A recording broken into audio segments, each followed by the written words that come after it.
Uh, I encourage you to take notes. I'll give you a handout with some documents you can read. And second, I did not want to do that. All right. I did not want to do that, but I'm going to get going. Good morning, everybody. This is Ann Arbor Real Estate Investors Club, my fundamental Friday session, where I go over the fundamentals of real estate investing as I see it. And it's based on my going on 21 years of experience as to what type of topics you are involved with, most often on a regular basis, if not a daily basis. So this is my disclaimer that a lot of places that teach you might not tell you, but real estate is a challenging business, much like any business. But don't believe what you see on the TV shows because things can be tough, and you need to develop a bit of resilience to survive and thrive in this business. So this is just a little reminder of this, that the business will knock you on your butt, and you have the choice of getting up or not getting up. Um, I say that these are the three wins to me in real estate investing. If you can do these things on a regular basis, if not a daily basis, you're winning and you're on your way to a successful real estate investing career. If you challenge yourself to learn something new every day, to add or strengthen your network every day, and to make a big step towards that next deal every day. That's kind of, to me, the definition of success. I think that, real estate investors to some degree are a little bit, like addicts, that, when you do a deal, you're looking to the next deal. And I was fortunate enough to have a closing a couple of weeks ago with a member of this group who's an investor. I've had the good fortune of doing several deals with her, and we're at the closing table, and it's like, all right, what's next? Where's the next one coming from? So that's kind of the constant cadence of this business. Um, these are the fundamentals that I teach during my Fundamental Fridays session. Today is about agency and compensation, working with realtors and working with wholesalers, which is a component of your power team. So that's kind of a subset of that fundamental. But I rotate through through these 12 topics a couple, if not three times a year during these Friday sessions. So if you miss one on the first pass, it'll come back around again in the next month or two. Today's objective, I want to explain to you so you have clarity about different type of compensation agreements.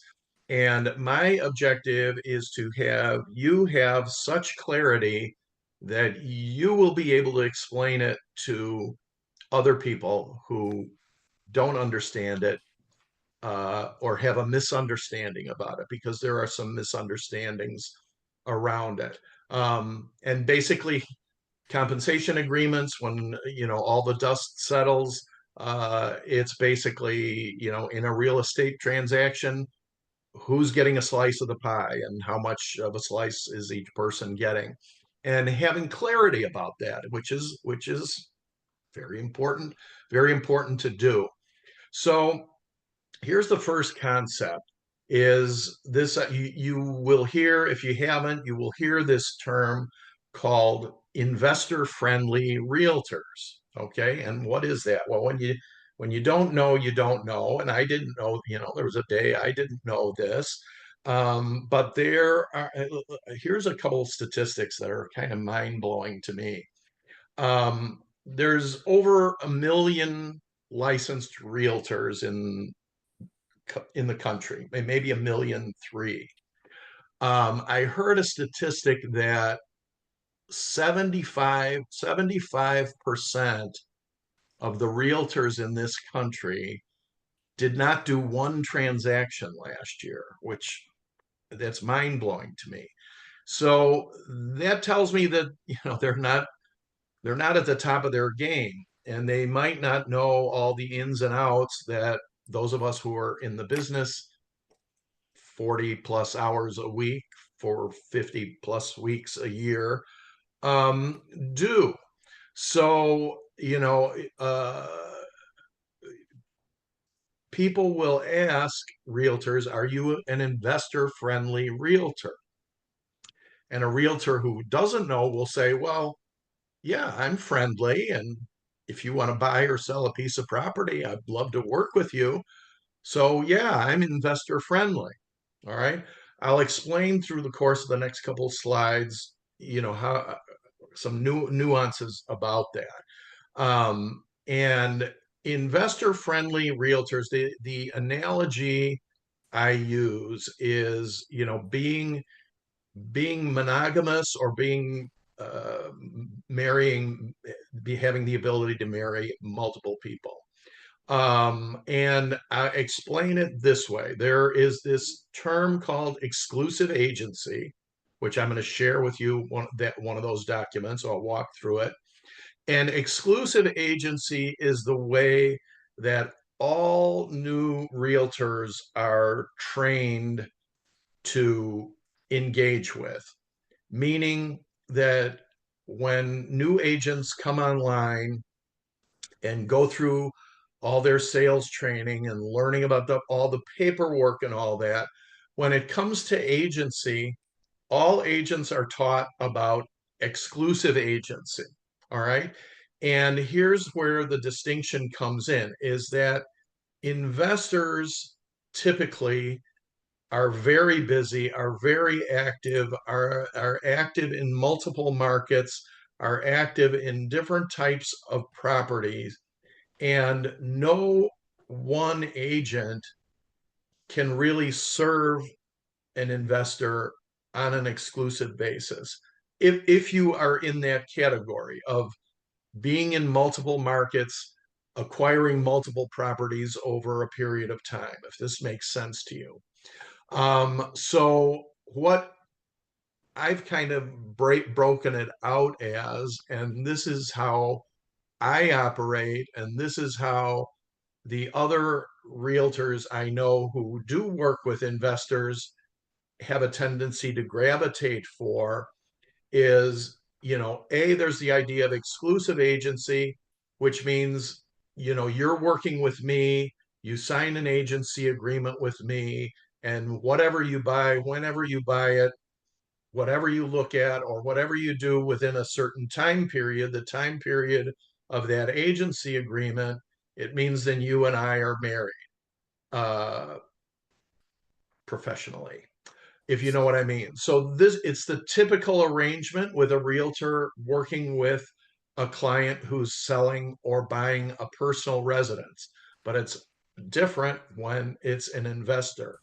So there are investors who work with me exclusively because they like to, and they say, Brian, well, I trust you, and we're a team, and we'll work anything out, particularly whatever deal I want to get involved with. I want you to be my guy, and that's fine. And then there are other investors and in this group and who I have worked with, and we will develop a relationship where they'll say, hey, Brian, I know that you are based out of Washtenaw County and that is your best area, but I also buy properties up in Livingston County. I have a relationship with an agent up there already. I would like you to be my agent if I am going to buy property in Washtenaw County, but I would like to continue to work with Rick if I buy properties in Livingston County. Okay. That's what I call a geographic agency. And there are certain occasions where I might recommend that to a client. A client comes to me and says, for example, Brian, client comes to me and says, Brian, I'd like to buy property in Detroit. I would say, look, I appreciate that. That's not my area of expertise. I would be happy to refer you to a good agent if you don't know someone there. But I think you would be better served by an agent who is more hands-on in that particular market. Now, that's a way that I personally approach it. Now, I could say, oh, okay, you want to buy in Detroit? Let's go look in Detroit. And I could certainly do that. I'm licensed throughout the state. So, but I just want to give you the idea and plant it in your head of this as an option, of an option, uh, an agency option is, you know, I want to work with Brian in Washtenaw County. I want to work with Rick in Livingston County. And I want to work with Jason in Wayne County, or however you want to slice it. Because again, here's the point of all this agency stuff, and you'll be talking to agents and they'll be talking to you and they'll be presenting you with paperwork that, oh, you have to do things this way, or this is how it's done. Well, no, it's done the way you say it's done. You're the investor, you're the client, you're driving the bus, and you dictate the terms of the agency agreement and relationship that you want to have with that agent. All right. Hopefully that makes sense. Number three is I would say for the most active investors, of which there are a lot in our group that come into this category as well. And they say, Brian, I'm a very active investor. I'm looking to acquire, one property a month or 10 properties a month or whatever it might be on that type of scale. They do a lot of networking. They know a lot of people. They've been in the business for a long time, so they know a lot of agents who have specialties again in various micro markets, I'll call them, and they will say, look, Brian, I'm not signing any exclusive agency agreements. I'm not signing any, you know, kind of blanket geographic agency relationships. But if you bring me a property, I will be happy to sign an agency agreement. If you bring me a particular property, or I've had the case that it happens in this group where they bring me a property. I'm working on two of those deals right now. I did actually send them the properties, um, but I've had it happen where an investor will bring me a property and they say, Brian, here I've done my analysis and due diligence. I want to pursue 123 Main Street, and I'd like to hire you as my agent for this property only. So we can construct the agency agreement that is specific to the property. And so it's most commonly used in that situation where the investor will bring the property to the realtor or the agent, or if it's a for sale by owner property, or if it's an off market property. So it happens that, an investor or a buyer will be driving around a neighborhood and say, hey, Brian, I saw this for sale by owner sign in the yard. I'd like you to represent me on the buy side, but it's an off market deal. Will you do that? And I will say more than likely yes. And we construct the agency agreement that's specific to that property. Again, exclusive agency is a blanket. It's a blanket agreement that we are married as agent and client for a specific time period. Now that time period can be a day, a week, a month, a year, whatever you agree to. So that's the kind of the key concept of today of what the meaning of investor friendly realtor is. And again, I will venture to say that you now know more than 60 to 70 real estate agents even know about this, because all they know is exclusive agency, because that's all they were taught when they were taught, if they were taught in their orientation. That never, because, and the reason for that is there's so much that goes into the training that this element of it becomes more confusing than it needs to be. Hence, agents are taught exclusive agency, and depending on who does the teaching, they're led to believe that that's the only type of agreement you can have. And they don't, it's another thing where you don't know until you know that, wait a second, time out. There are these other options about how an agency relationship can work.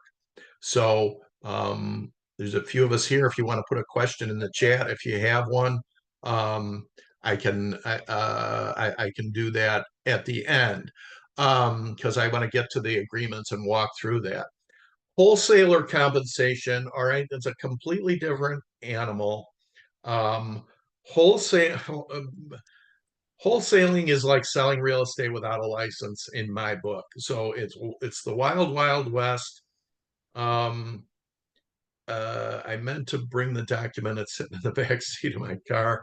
Um, Realtors, we are required when we become a realtor, and when we join a board of realtors, there is a professional code of conduct, and a professional code of ethics that we are required to sign to become members of a particular realtor association. So I belong to local realtor association. It's called GMAR, the Greater Metropolitan Area of Realtors. That's the local association. I also am a dues paying member of the Michigan Association of Realtors and the National Association of Realtors.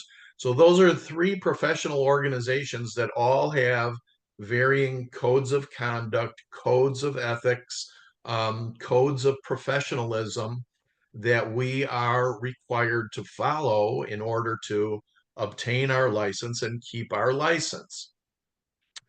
Wholesaling, like I say, is a wild west. Anybody can say, I'm a wholesaler. You get a business card printed, it says Brian Bundison, real estate wholesaler, and I'm a wholesaler. I don't have to do anything. I don't have to get a license. I don't have to pledge to a code of ethics. I don't have to do anything like that.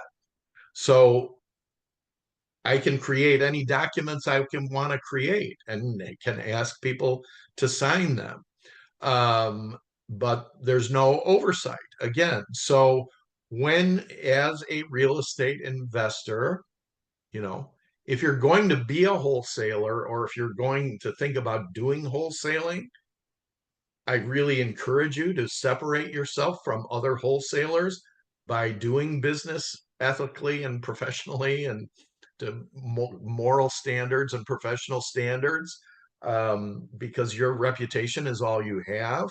But for today's purposes, if you are going to do a deal with a wholesaler involved, who the wholesaler has brought you this transaction, I really want to red flag you to not consummate that transaction unless and until you engage with an attorney, a real estate attorney on your side, not your cousin Bill who just got his law degree. I encourage you, because again, I will, you use my cliche that buying real estate is not like buying a pair of shoes, and you can get into big trouble very quickly, if you trust if you trust people without having a safety net. So assignment agreements are very simple. It's usually a one sentence or a two sentence document that goes along with the purchase agreement, whereby you agree to pay a wholesaler an assignment agreement if, this deal closes. But again, each document can be different. There are some boilerplate ones and others that are made up out of thin air. But the caveat is, if you're going to do a deal with someone other than a realtor who subscribes to these professional standards and is required, you have to really be much more careful of what you're signing and what you're obligating yourself to, because I could tell horror stories for an hour, um, from people who have not done that, again, because they don't know, and they kind of equate it. Oh, an assignment agreement is similar to a commission agreement or whatever, but you're on a slippery slope in a big hurry. So it's just kind of a caveat to be careful when you're working with wholesalers. And this is the opportunity, if you're going to work with a wholesaler, if you're talking to a wholesaler about a potential deal that you're interested in, this is where you can tap into your network. You can tap into me, you can tap into other folks in this group who, you know, are either our wholesalers who do it the right way and can help you navigate through it, um, or can tell you about the reputation of the wholesaler that you might be dealing with, which is the value of networking. But this is it. Yeah, this is it. If you're working with a realtor, all right, not only the agency agreement has been vetted by attorneys, but it's a multiple pages of legalese, so that these lawyers have had their hands all over these things. But it's backed up. So when you engage with me and sign a purchase agreement and all like that, um, all the documents that I use are vetted by our corporate attorneys. So if something goes haywire, or if someone accuses me or my client of doing something wrong or not doing something or whatever, um, I have it backed up by my corporate attorneys. I have it further backed up. I have to pay something that's called errors and omissions insurance, which is another requirement in addition to all these layers of professional standards and all that stuff. So you have all that backed up, which you never see, and because you don't know if you don't know. Um, so that is that. So we've got realtors, which I'm going to walk through those agreements. Wholesalers, which I've touched on a little bit lightly, but enough for you to, you know, take a timeout and take a breather and make sure that all the T's are crossed and I's are dotted. And you can only do that is when you have your real estate attorney, on your power team look over any documents that you're going to put pen to paper to. The third level of compensation is if you purchase leads, so-called motivated seller leads, from any of these companies that are out there, and there are thousands of them, that are more than happy to sell you leads. Or there's also in real estate investing a term we call a bird dog. A bird dog is someone who will go out and, for example, go out and do their own driving for dollars, and they don't take it to the level of meeting the owner and getting a purchase agreement and trying to wholesale the deal. What they'll do is they'll give a lead, that they'll say, hey Joseph, I know that you're looking for such and such type of property in this area. I was driving by and I saw that this property is vacant. Here's the address. And maybe the bird dog has looked up who the owner is, and they give you the lead. And they say, Joseph, here, I'm a bird dog. here's a raw lead. I mean, it's a raw lead, but it's a vacant house. So presumably it's a motivated seller. But I'm just giving you the lead. But if you contact that person and ultimately buy that property, I'd like a $500 bird dog fee or a $250 or $1,000 or whatever is negotiable. And that's another level of compensation where you're just paying for the lead, and then the other level is pay per lead. So I've talked about this company that I do business. There's a bunch of them online, um, where they will send me lists of I target vacant properties or absentee owners, which this company, and I don't know where it is in India, they scrape public records databases and they marry it together with skip tracing. And I have a deal with them that I will pay 10 cents per lead. So if they, send me 100 leads, I send them $10. And it has the address of the property, the name of the owner, the address of the owner. If it's vacant, the owner's not living there.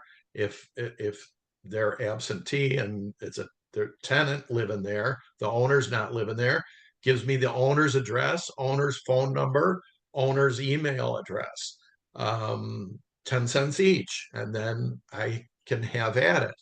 And then, I can do my own marketing, or I could hire them to send letters or be a VA and do phone calls or whatever.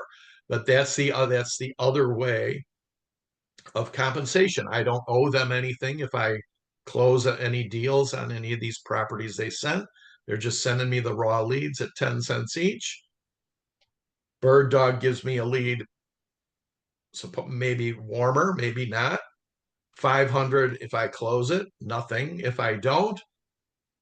Wholesaler has a contract in place, so for the assignment fee is going to be usually X number of thousands of dollars. Or the upper level, which is the full service, working with a realtor who handles all the aspects of the transaction and backs it up if things go south, for that compensation that the buyer's agent or the seller's agent gets. So hopefully I have explained that pretty well for you. Again, in summary and review, and then we're going to dive into the actual agreement. I'm not going to go through every paragraph, but I'm going to hit you the highlights. And again, it's something, well, I'll get to it when I get to it. Remind you of the three types of agency and what makes an investor friendly realtor. Okay, so if you're talking to a realtor, are you an investor friendly realtor? Oh, yeah, I'm an investor friendly. Oh, so that means you're willing to work with me as an agent on a per property basis. That's when, their eyes might glaze over and they don't know what you're talking about. And they might say, well, no, I can't do that.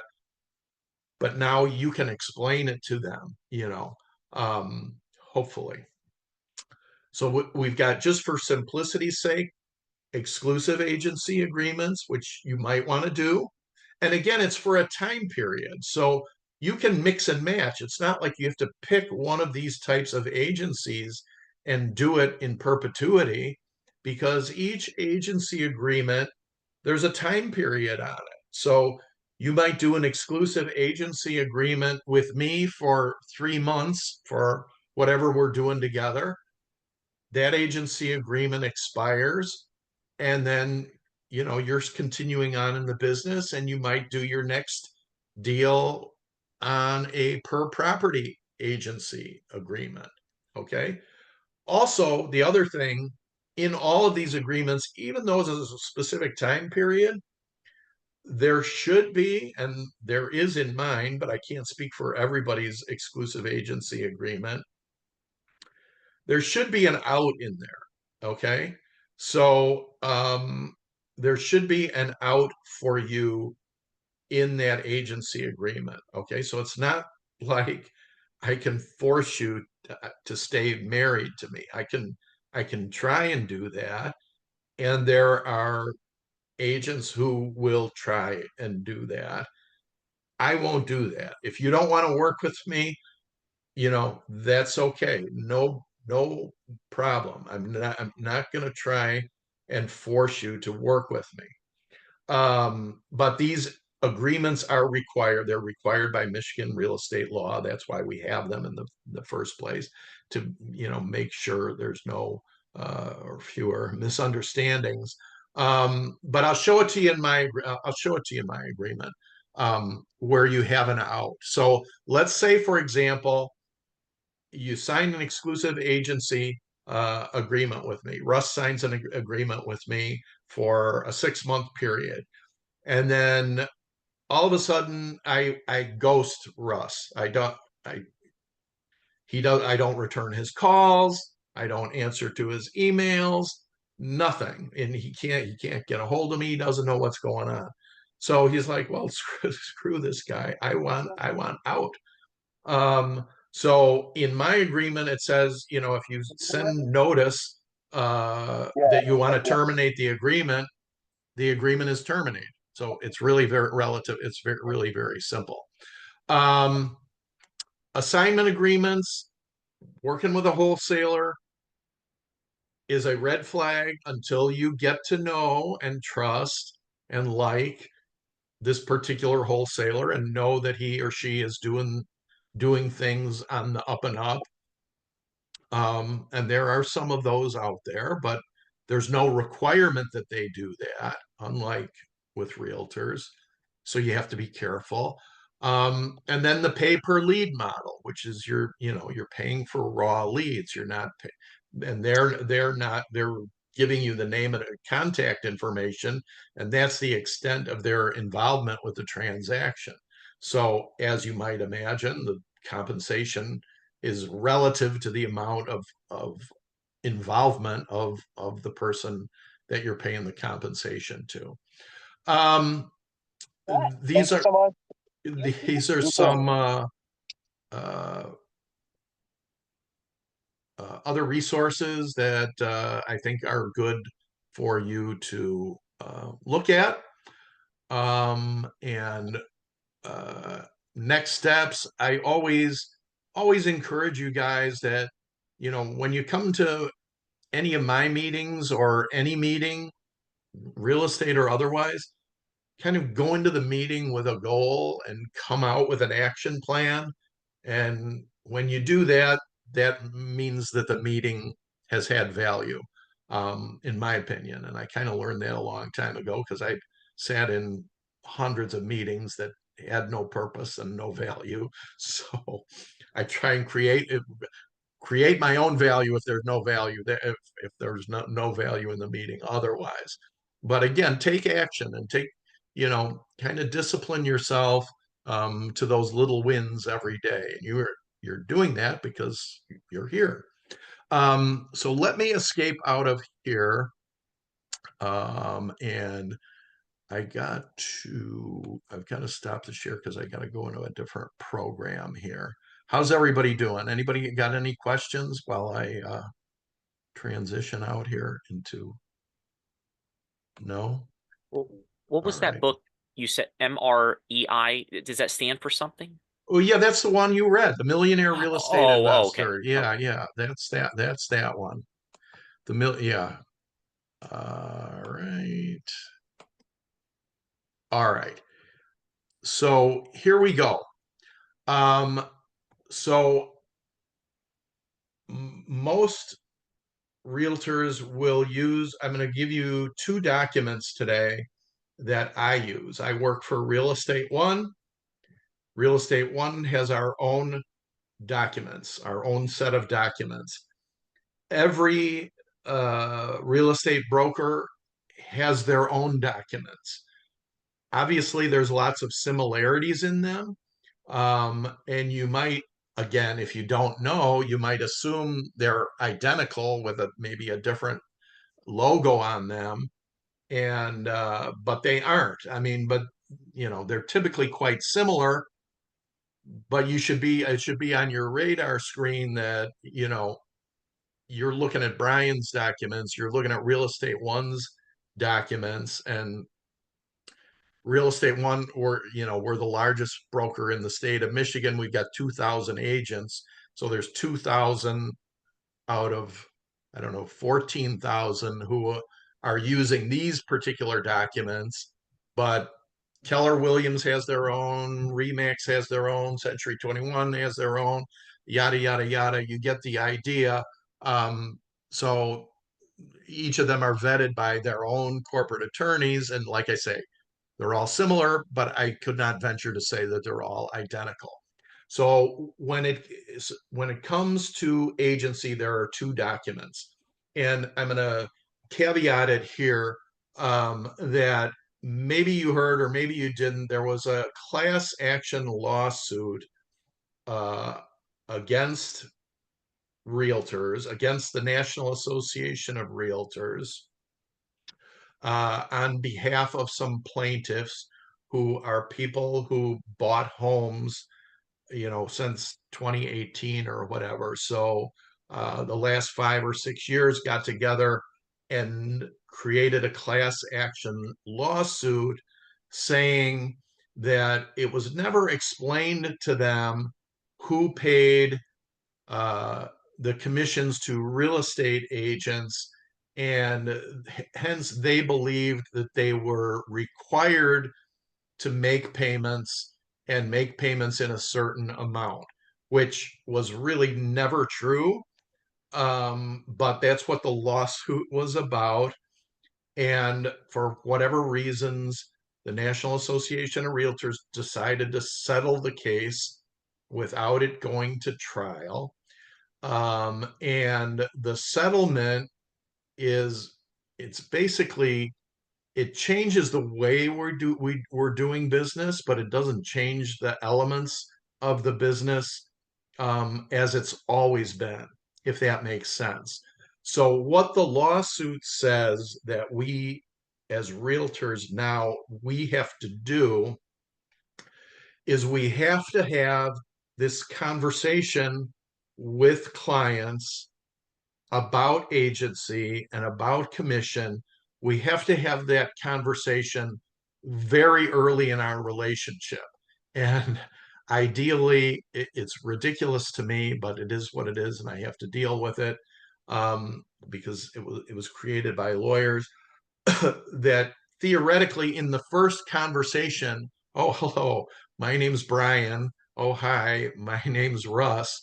Uh, Hi, Russ. I have to talk to you about how I'm getting paid. But that's to me, that's crazy. It's like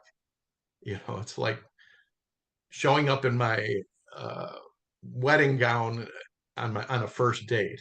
That, wait a second, Russ is saying, I don't even know you. I've just shook your hands. I've known you for 2 seconds, and all of a sudden you're talking about money and how you're getting paid.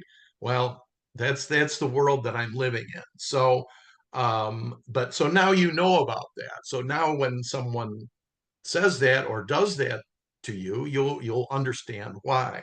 That it's not just because they're greedy and that's all they care about. It's, we're now legally required to do it, and lawyers are dictating how we're supposed to do business. But at its essence, it's a good concept that clients, buyers, and sellers should know who's getting paid, who's paying who what, um, is it negotiable, all of that fun stuff. And the short answer is yes, you should know that. So you should gain clarity, be transparent, be upfront.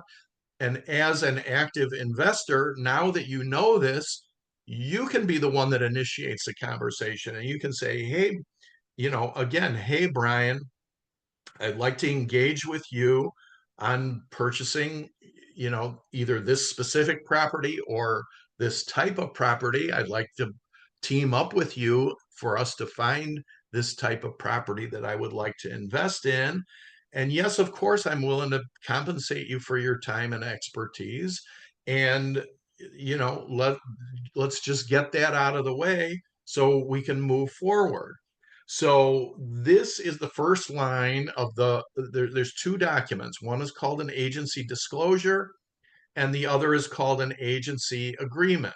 So the agency disclosure means that I have explained to you what agency is, how it works, who represents who, and which parties in the transaction am I loyal to and why. So it says, before you disclose confidential information to a real estate licensee regarding a real estate November transaction, 17th, you should 2024. understand what type of relationship you have with that licensee. So this is the disclosure. And then there's paragraph upon paragraph of legalese on this. And Are you needing something? I, Not I immediately. ask that you guys Just mute told to come pick it up yourselves for him. before I. Sure. Yeah. Oh, did I lose you? No, did I lose? Here we go. I gotta do that. Sorry about that. All right, back again. All right, I digress there for a minute. So there's seller's agent and buyer's agent and dual agency. Sellers, and it really means that when I list a property for sale on behalf of a seller, my fiduciary responsibility is to that seller. It's my job to get him or her the best price, the best terms, with the least amount of hassle. All right. That's my role in the transaction. If I'm working on behalf of a buyer, it's the same thing. My responsibility is to the buyer. Once I have a signed agreement that I work on behalf of the buyer, I don't disclose any confidential information about my client's financial situation or my client's motivations or things like that. I'm working on behalf of the buyer to get the best deal at the best price in the shortest amount of time.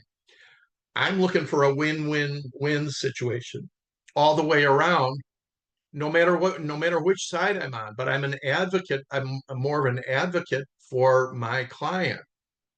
Um, and that's why, and that's how the transaction works.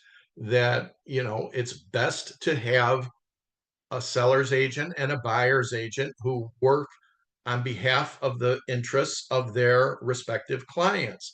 If there's one agent in the transaction between buyer and seller, okay, it's very challenging to, I won't say it's impossible, it's very challenging to represent both parties equally because there are differences of opinion. There's differences in negotiation on price, terms, other elements of it.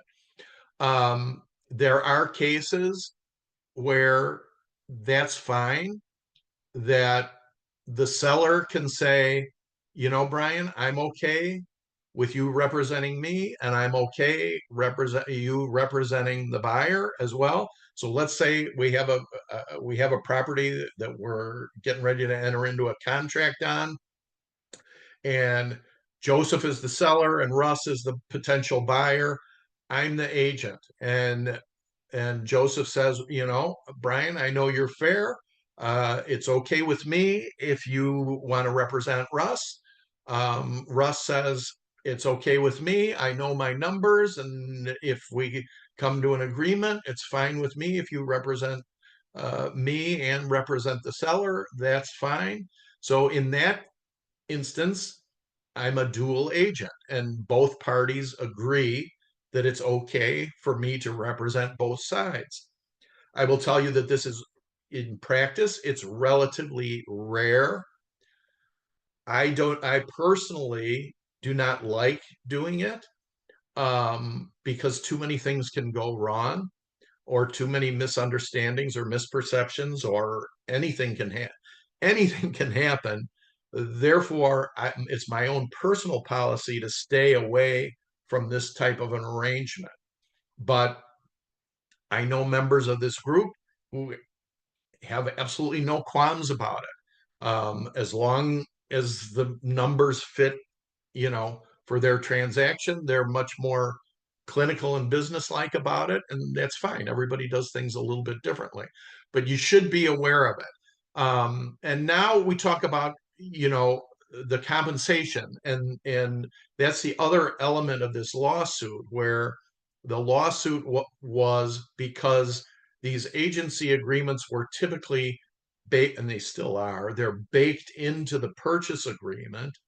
Um, and the custom became over the years that the seller would pay both the seller's agent compensation and the buyer's agent compensation. The seller would pay both commissions. So the buyer would hire an agent, but the seller would pay the buyer's agent. Okay.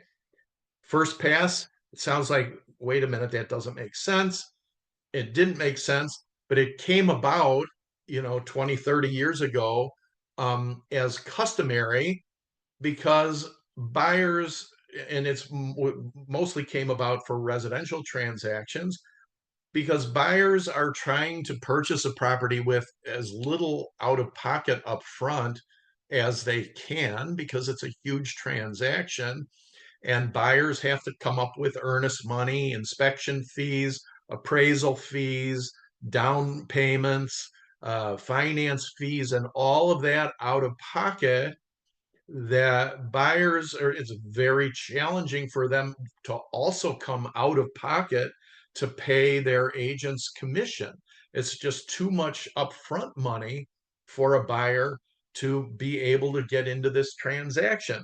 So it became customary that the seller would bake the seller's commission into the price and pay that.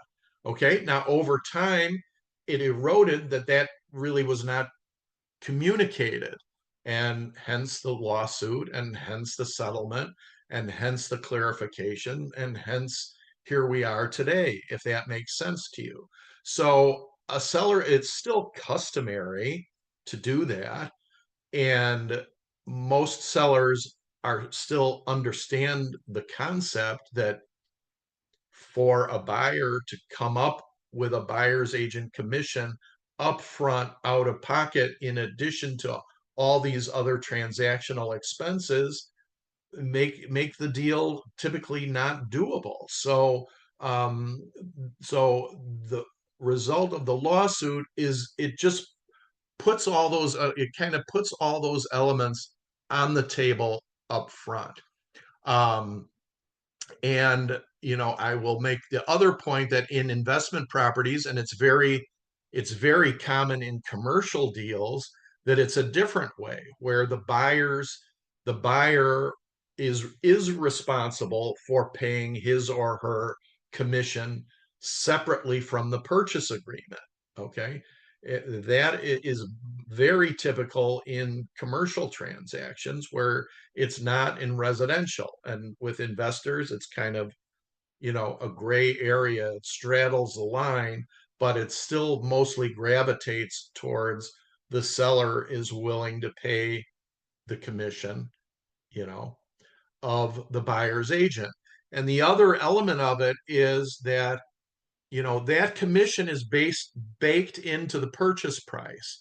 Okay. And that commission chunk of the list price of the property, or the value of the property, includes that 3% commission. So if you're a buyer and the seller is saying, well, I'm not paying a buyer's agent, well, then, all right, Mr. Buyer, then I'm immediately going to whack off 3% of my offer price so I can pay my agent. Okay. And it's all part of the negotiation.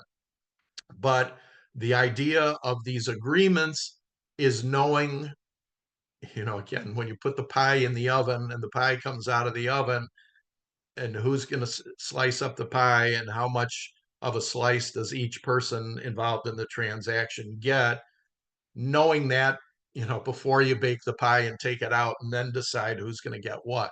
You know this up front in the transaction, or as early on as you can.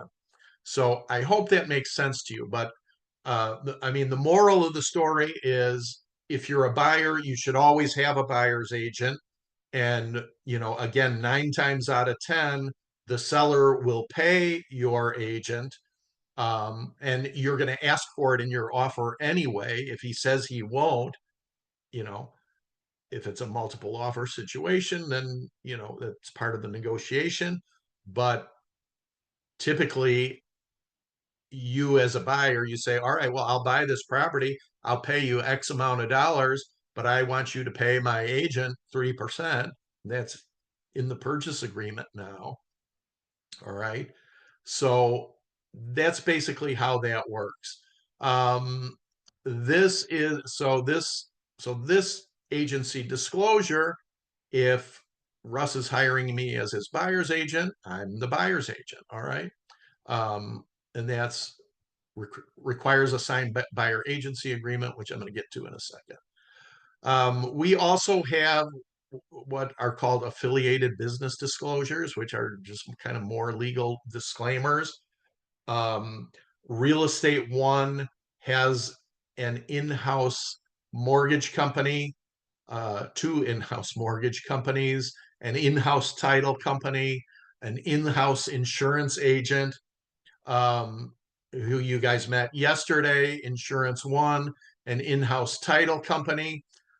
So it's like one-stop shopping. We have all of these in-house. You are not obligated to use them as part of the transaction, but this disclosure just says, I have disclosed to you that we have these services available, and if you want to engage with them, you know that they have an affiliation with Real Estate One, and they have a financial arrangement with Real Estate One, whatever that is. But all of these in-house agencies they're all still very competitive with any other mortgage company, any other insurance company, any other title company. All their fees and services are very competitive, but this just acknowledges that that there's an affiliate arrangement should you engage these companies as part of the transaction. It just shows that, yes, I've explained that to you. I've also explained to you about being very careful, specifically when it comes to closing, about wiring funds, that there's a lot of bad actors out there. And we talk about that more as it gets closer to the closing of an arrangement of a deal. Here we get into the exclusive buyer agency contract. So this is a contract between you and me, okay? Or you and your agent, again, as a buyer. And again, as I said, this agreement is the parameters are a time period, unless you make it more specific with the geographic designation or the per property designation that I talked about. And I'll show you how we can do that here. But this is the agency agreement. So this spells out, agency, that it's made, between you and I. You agree to hire me as your agent. And you say, well, who's Maria Evangelista Wade? So she's our managing broker, and every office has this. And what this basically means is that I become your agent. If I get hit by a bus, you have an obligation to Real Estate One for a period of time. So just, it depends on where we are in the transaction. But that's basically what it is. If I'm unable to do it, you have an obligation for a period of time to real estate one. Now, what you can do, and what I tell all my clients is, if I get hit by a bus and you don't want to deal with the real estate one, you can engage the out clause, which I'll show you in a minute. Term of contract, all right? Typically, if I'm doing an exclusive agency, I'll ask for a 9 to 12 month period. Every agent is different. Again, this can be any time period you want it to be. But the essence of what keeps you on the hook is that let's say this agreement lasts for a month, and I've shown you 12 properties during that month, but then the contract expires and you're not working with me anymore. There's a caveat in here that if you purchase one of the properties that I introduced you to during the time that we had the agreement, technically you owe me a commission, is how the language works. And I've never had to enforce this, but it's out there. But basically that's the term of the contract. Here gets into what the buyer does, what the buyer's agent does, discuss objectives, requirements, time schedule, financial strategies, assist you in buying properties, assist you in finding financing. It spells it all out in kind of excruciating detail. What your role is in the contract is you agree to be loyal to me, that you're not, and I've had it happen where someone signs this agreement, exclusive agreements with different agents, and different agents didn't know until it's too late, and that's a situation that is not pleasant. And fortunately, it doesn't happen often, but it has happened. But that's your obligation as a buyer or a seller, as you agree to be married to me exclusively for the time period of the agreement. And then here's all the other legalese that I don't need to go through. But broker compensation. So here, this is the bold highlight. So it's the result of the lawsuit that changed this agreement. So broker compensation is not set by law. So don't let any realtor tell you, wait a minute, 6% commission is the law. You have to pay. No. Broker compensation is fully negotiable. Broker may not receive compensation for services provided to buyer from any source that exceeds amount agreed upon herein or in a subsequent written agreement. So this is putting the cards on the table up front. And, again, this agreement is, Russ and I might be looking at a lot of properties. Some properties we look at, the seller might be willing to pay a buyer's agent 3%. He might be willing to pay a buyer's agent 1%. He might not be willing to pay a buyer's agent at all. We might be looking at all those different types of scenarios. So what this agreement sets out up front is the agreement where Russ says, yeah, all right, Brian, you're worth 3%. I'll agree to make up the difference between whatever a seller is willing to pay and that 3% to compensate you, or not. And we can amend this agreement dependent on the particular deal of the property, if that makes sense. So what I'm telling you here is that there are some agents that will hold you to this 3%, period. No, Russ, you said 3%. The house we've decided on buying, the seller is only agreeing to pay the buyer's agent 2%. You still owe me 1%. A lot of agents will do that. I personally won't do that, but a lot of agents will, and you should be prepared for it. If we do a deal, and I mean, it kind of depends on the circumstances of the individual deal, but just for purposes of today's session, you know, if, but I will know up front what that seller is willing to pay as far as my commission. So I will know that up front before it gets too far down the road. And if that seller says, I will only pay a buyer's agent 2%, what I do, the way I do business is I'll say, Russ, look, I'm not going to get in the way of the deal. If this, I will accept what the seller's willing to pay me. You don't have to kick in that additional 1%. That's how I do business. All right. That's all part of the negotiation. But be prepared for the agent you work with who says, no, my fee is 3%. Doesn't matter what the seller is willing to pay me. You're going to pay me the difference between that and 3% if the seller doesn't do it. This is the gist of the compensation agreement as it stands now. And once again, you as the investor and as the buyer, you should be the proactive one in the relationship with the agent that you're engaging with. And you said you can now say, hey, Mr. Agent, Brian explained this to me in a webinar a couple weeks ago. I understand now how it works.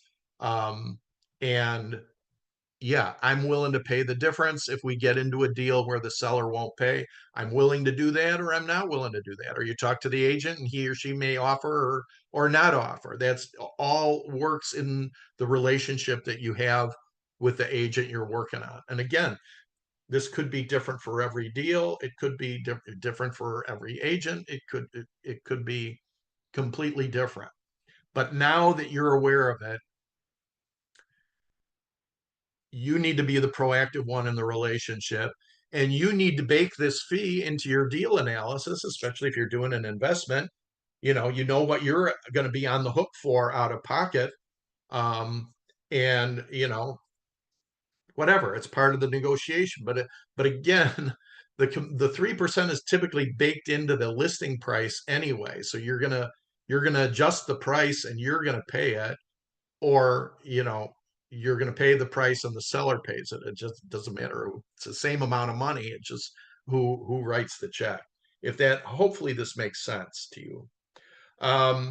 Some agents, there are a couple agents in my office that charge a retainer fee. They'll charge an upfront, it's like an advance against the commission, so to speak, or a retainer fee. I don't do that. Other, not a lot of agents do it, but some do. But you're not required to pay it. That's the key caveat. It's all part of the negotiation. And then this talks about dual agency, which I talked about before. Successors and assigns. Let me see. Where did I see that here? Termination. There we go. Here we go. All right. Yeah, sorry, I ran over. Termination. Buyer and broker may terminate this contract by mutual consent of the parties in writing. Okay. So let's play out the scenario that I talked about before. Again, this is how I do business. That Russ says, Brian, I'm sorry. You don't have to give me a reason, but you can say, you didn't call me back. You can say, I don't like the shirt that you're wearing. I want out of this contract. I would say, fine, we're out. Where do you want me to sign? There are other agents in town, and I know because I've seen it, where this key here is mutual consent, where they won't agree. They say, no, you sign the buyer agency agreement. You and I are married for the term of this contract. All right. I don't know why anyone would do that. To me, it's very short-sighted, but they do it, and it could happen to you. In that case, what I suggest that you do is and you want out of the contract and the other agent says that they won't let you out, contact the broker of that agent and explain to them the situation, calmly and whatever, and say, look, we're not getting along. I would like to terminate the agreement. You don't have to go into a long drawn out thing. The broker might try and keep it together, or the broker might say, I'll talk to her. Don't worry about it. You're out. Okay. That's enough of that. I hope you get the idea that you can get out. You can't be forced to stay married. This is basically it. But you might want to have this conversation with your agent before you put pen to paper and say, hey, Sally, what if I want out? What if we don't get along? Or what if I want to terminate the agreement? What then? And see what he or she says. Here's where you put the other. So here's where, even though it says, exclusive buyer agency agreement, this paragraph 22 is where you say, this agreement applies to the purchase of 123 Main Street only. Boom. That's it. That means what it says, that this agency agreement is only good for the purchase of this particular property.